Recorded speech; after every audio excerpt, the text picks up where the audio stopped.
Hello guys, welcome to our channel. आज हम class 12th के फिजिक्स का chapter number 5 magnetism and matter का एक्सरसाइज नंबर 5.2 करने जा रहे हैं। लेट रीड द क्वेश्चन में हमें क्या बोला है। A short bar magnet of magnetic moment m is 0.32 joule पर Tesla is placed in the uniform magnetic field of the 0.15 Tesla. एक शॉर्ट बार मैग्नेट है जिसका जो मैग्नेटिक मोमेंट है वो कितना है, 0.32 जूल पर टेस्ला है। उसको एक यूनिफॉर्म मैग्नेटिक फील्ड के अंदर रखा है ऑफ द 0.15 टेस्ला। ठीक है, हमसे क्या कह रहा है कि अगर जो बार मैग्नेट है वो फ्री टू रोटेट है, यानी कि वो रोटेट कर सकता है in the plane of the field.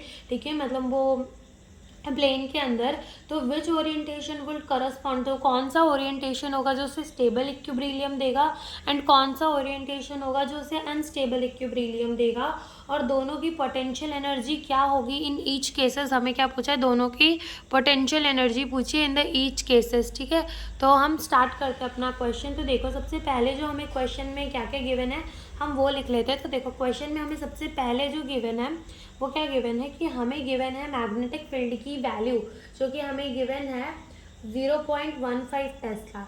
ठीक है, और हमें मैग्नेटिक मोमेंट गिवन है बार मैग्नेट का 0.32 जूल पर टेस्ला इनवर्स। ठीक है, और हमें बस इतना ही हमें क्वेश्चन में गिवन है, और हमसे पूछा हुआ है कि कौन सा स्टेबल होगा कौन सा अनस्टेबल इक्विब्रिलियम होगा। तो देखो, जब स्टेबल इक्विब्रिलियम होता है ना, स्टेबल इक्विब्रिलियम के अंदर जो मैग्नेटिक मोमेंट होता है और जो मैग्नेटिक फील्ड होती है, ठीक है, magnetic moment and magnetic field parallel होते हैं।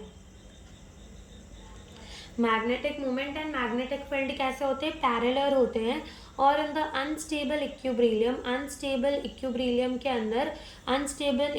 के अंदर क्या होता है कि जो अपना मैग्नेटिक मोमेंट है एंड जो मैग्नेटिक फील्ड है वो कैसे होते हैं, एंटी पैरेलल होते हैं।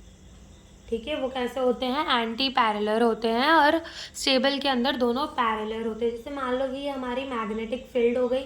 ठीक है, ये हमारी क्या हो गई, मैग्नेटिक फील्ड। यहाँ पे भी हम यूनिफॉर्म मैग्नेटिक फील्ड बना लेते हैं। ये हमारी यूनिफॉर्म मैग्नेटिक फील्ड हो गई ना। मैग्नेटिक फील्ड कहाँ से कहाँ जाती है, मैग्नेटिक फील्ड जाती है नॉर्थ से साउथ के डायरेक्शन में। ठीक है, नॉर्थ से साउथ के डायरेक्शन में। अब मान लो कि हमने यहाँ पर एक बार मैग्नेट रख दिया। ओके, और यहाँ पे उस बार मैग्नेट का साउथ पोल है और यहाँ पे उस बार मैग्नेट का नॉर्थ पोल है। तो मैग्नेटिक मूवमेंट की डायरेक्शन कैसे होती है, साउथ से नॉर्थ। तो ये ओरिएंटेशन होगा ना, तब उस पर क्या होगा, स्टेबल इक्विब्रिलियम होगा। अब यहाँ पे देखो, मैग्नेटिक फील्ड लाइन नॉर्थ से साउथ जाएंगी। इधर हमने एक बार मैग्नेट रखा, यहाँ पे मान लो इसका साउथ पोल है, सॉरी यहाँ पे हमारा मान लो कि यहाँ पे क्या है। ठीक है, तो यहाँ पे इसका क्या है, यहाँ पर है साउथ पोल और यहाँ क्या है, नॉर्थ पोल। ओके, यहाँ पे साउथ पोल होगा, यहाँ पे नॉर्थ पोल होगा। मैग्नेटिक मूवमेंट की डायरेक्शन कैसी होगी, साउथ से नॉर्थ की तरफ।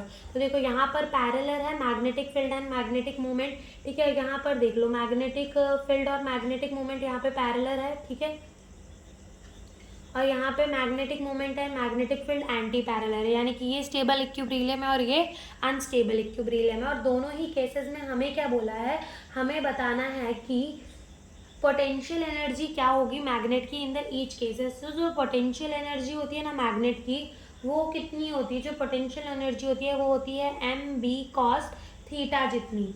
ठीक है, देखो अभी इस क्वेश्चनों में हमसे टॉर्क भी पूछा है कि टॉर्क कितना प्रोड्यूस होगा। क्वेश्चन में हमसे पूछा है कि ओरिएंटेशन में हमको टॉर्क कितना मिलेगा। ठीक है, तो अगर हम यहाँ टॉर्क की बात करें स्टेबल इक्विब्रिलियम के अंदर, तो यहाँ टॉर्क का फॉर्मूला क्या होता है, टॉर्क का फॉर्मूला होता है m/b sin थीटा। अब साइन 0 डिग्री 0 होता है, तो यहाँ पर स्टेबल इक्विब्रिलियम के अंदर टॉर्क भी हमें 0 मिलेगा। But in the unstable equilibrium that is anti parallel, torque क्या होता है, m/b sin थीटा जितना। नाउ साइन 180 डिग्री जो है, साइन 180 डिग्री भी क्या होता है, 0 होता है। तो यहाँ पर भी हमें टॉर्क क्या मिलेगा, 0 मिलेगा। ठीक है, अब आते हैं एनर्जी के अंदर। ठीक है, कि पोटेंशियल एनर्जी कितनी होगी, तो वो m/b cos थीटा। स्टेबल के अंदर फाइंड करते हैं, -m/b cos थीटा। स्टेबल के अंदर देखते हैं तो यहाँ पे देखो स्टेबल के अंदर यहाँ कॉस थीटा कितना है 0 degree and cos 0 degree is equals to 1। So potential energy आ जाएगी एम बी। अब एम हमें क्वेश्चन में गिवन है 0.32 इंटू मैग्नेटिक फील्ड है 0.15 टेस्ला की।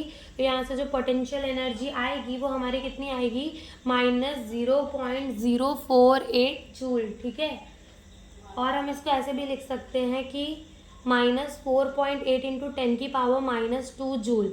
अब यहाँ पे देख लेते हैं कितनी आएगी, यहाँ पे भी -mb cos थीटा जितनी, बट यहाँ पर cos कितना है 180 degree and cos 180 degree is equals to -1 और -1 माइनस क्या हो जाएंगे प्लस। तो यहाँ पे क्या आएगा mb आएगा, m हमें गिवन है 0.32, b भी हमें गिवन है 0.15, सेम ही आने वाला है दैट इज 0.048, बस यहाँ पॉजिटिव आ जाएगा। और हम इसे ऐसे भी लिख सकते हैं 4.2 इंटू 10 की पावर -2 जूल। तो यही हमसे इस क्वेश्चन में पूछा था। Thank you for watching the video.